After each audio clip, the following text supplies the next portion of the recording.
آمین۔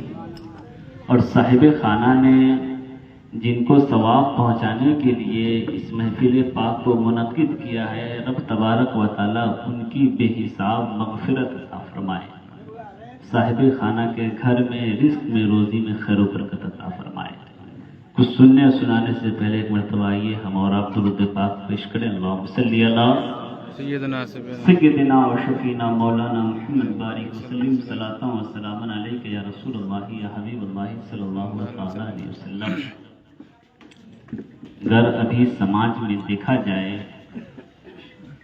کہ جس چیز کی شکایت سب سے زیادہ سننے کو مل رہی ہے، وہ شکایت یہ ہے کہ بیٹے اپنے ماں باپ کی خدمت صحیح ڈھنگ پر نہیں کر رہے ہیں۔ جو والدین اس وقت کے جو ماں باپ ہیں وہ خوش نہیں ہیں، وہ خوش نہیں ہیں اپنے بیٹوں سے۔ تو بیٹوں کی ذمہ داری ہے کہ ماں باپ کی خدمت کریں، ماں باپ کو خوش رکھیں۔ رب تبارک و تعالیٰ نے فرمایا وَبِالْوَالِدَيْنِ إِحْسَانًا، کہ اپنے ماں باپ کے ساتھ اچھا سلوک کرو، والدین کے ساتھ حسن سلوک کرو، اچھا معاملہ کرو۔ اور یہ ماں اور باپ ایک ایسی نعمت ہے، ایک ایسی نعمت ہے،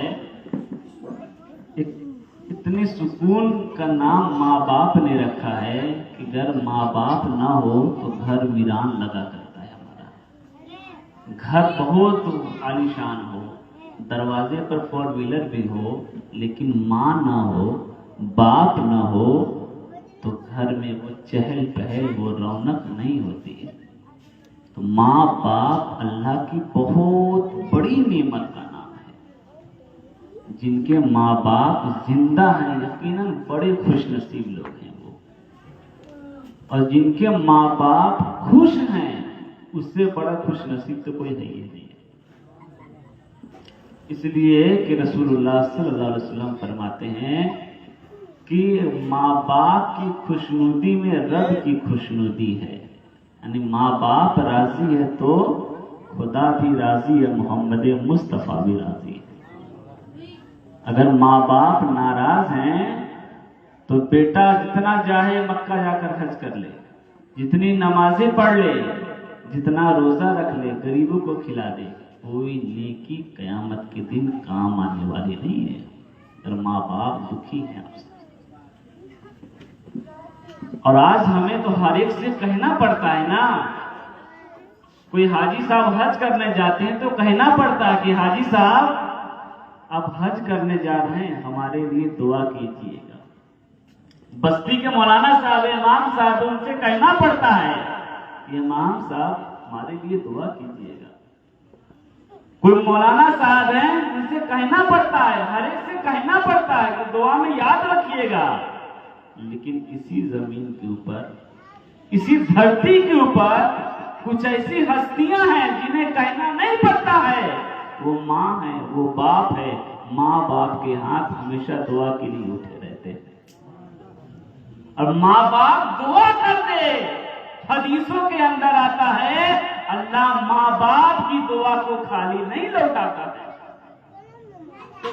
ماں دعا کرتی ہے، اللہ ماں کی دعا قبول فرما لیا کرتا ہے۔ ہمیں ہر ایک سے کہنا پڑتا ہے کہ ہمارے لیے دعا کیجیے گا۔ جب کوئی پردیس سے واپس آنے والا ہوتا ہے گھر، تو گھر کے جتنے لوگ ہیں، بہن، بھائی، بھابھی، جتنے لوگ ہیں، گھر کے ہر ایک ویکتی کی یہ فرمائش ہوتی ہے کہ وہاں سے آ رہے ہیں، یہ سامان میرے لیے لیتے آئیے گا۔ بھائی کی فرمائش الگ ہوتی ہے کہ بھیا آپ وہاں سے آ رہے ہیں، میرے لیے یہ سامان لیتے آئیے گا۔ بہن کی فرمائش الگ ہوتی ہے کہ بھیا آپ باہر سے، سعودی سے آ رہے ہیں، دبئی سے آ رہے ہیں، ہمارے لیے آئیے گا تو یہ لیتے آئیے گا۔ لیکن ماں ایک ایسی ذات کا نام ہے کہ ماں بیٹے سے فرمائش ماں کی یہی چاہت ہوتی ہے کہ اے میرے لال تو کچھ لائے نہ لائے تو صحیح سلامت آ جا، میرے لیے یہی سب کچھ ہے۔ تو کچھ لا نہ لا، اے میرے بیٹے تو صحیح سلامت آ۔ یہ محبت کرنے والی کوئی اور نہیں، ہماری اور آپ کی ماں ہے، ہمارے اور آپ کے پاس۔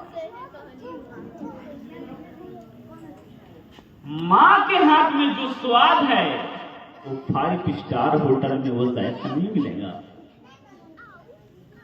ماں کے قدموں میں بیٹھنے میں جو مزہ ہے وہ VIP کرسی پر بیٹھنے میں وہ مزہ نہیں ہے۔ ماں پیار سے بیٹے کو بلائے کسی نام سے، اس میں جو لطف ہے وہ بھاری بھرکم لقب میں نہیں ہے وہ لطف۔ جن کی ماں سلامت ہے یقیناً بڑے خوش نصیب ہیں وہ۔ اور آج کیا ہوتا ہے، بیٹے سال میں 2 جوڑا کپڑا بنوا دیتے ہیں ماں باپ کا، سوچتے آئے ہم تو ماں باپ کا حق ادا کر دیے ہیں، سوچتے ہیں نا ماں باپ کا حق ادا کر دیے۔ اگر پوری زندگی ایک پیر پر کھڑے رہ کر کوئی بیٹا ماں باپ کی خدمت کرتا رہے، خدمت کا حق ادا نہیں کر سکتا ہے۔ ماں باپ نے جو کیا ہے ہمارے لیے، کوئی بیٹا اتنی خدمت کبھی بھی نہیں کر سکتا۔ وہ پورا جیون ماں باپ کی سیوا کرتا رہے، سیوا کا حق ادا نہیں کر سکتا ہے۔ تو ہمارے ماں باپ اللہ کی بہت بڑی نعمت کا نام ہے۔ ہم تو سوچتے ہیں کھانا کھلائیے دے رہے ہیں، کپڑا پہنائیے دے رہے ہیں، حق تو ادا ہو گیا۔ حضرت فاروق اعظم کا دور ہے۔ فاروق اعظم کے پاس ایک صحابی آتے ہیں، وقت کے خلیفہ ہیں۔ وہ صحابی فاروق اعظم کے پاس تشریف لاتے ہیں، آ کر کہتے ہیں کہ اے عمر، مجھ کو نا یوں محسوس ہوتا ہے کہ میں نے ماں کا حق نبھا دیا، پورا کر دیا۔ تو فاروق اعظم نے پوچھا کہ ایسا کیوں لگتا ہے تمہیں کہ تم نے ماں کا حق ادا کر دیا؟ تو وہ صحابی جواب دیتے ہیں کہ اے عمر، میری ماں بوڑھی ہے ایک دم۔ جب ماں کو باتھ روم جانا ہوتا ہے، جب پیشاب کی حاجت محسوس ہوتی ہے، جب پاخانہ جانے کی حاجت محسوس ہوتی ہے، میری ماں مجھے بلاتی ہے، بیٹا کہاں ہو، ادھر آؤ۔ جب تک میں جاتا ہوں، ماں کو گود میں اٹھاتا ہوں، لے کر جاتا ہوں واش روم، تب تک کہ ماں راستے میں ہی میرے اوپر پیشاب پاخانہ کر دیتی ہے۔ مجھ کو ایسا لگتا ہے جب میں چھوٹا تھا میں ماں کے اوپر پیشاب کرتا تھا، پخانا کرتا تھا، اب میں بڑا ہو گیا ہوں، ماں بوڑھی ہو گئی ہے، اور سچویشن تو سیم ہے۔ بچپنے میں کرتا تھا، ماں بوڑھی ہو گئی تو ماں میرے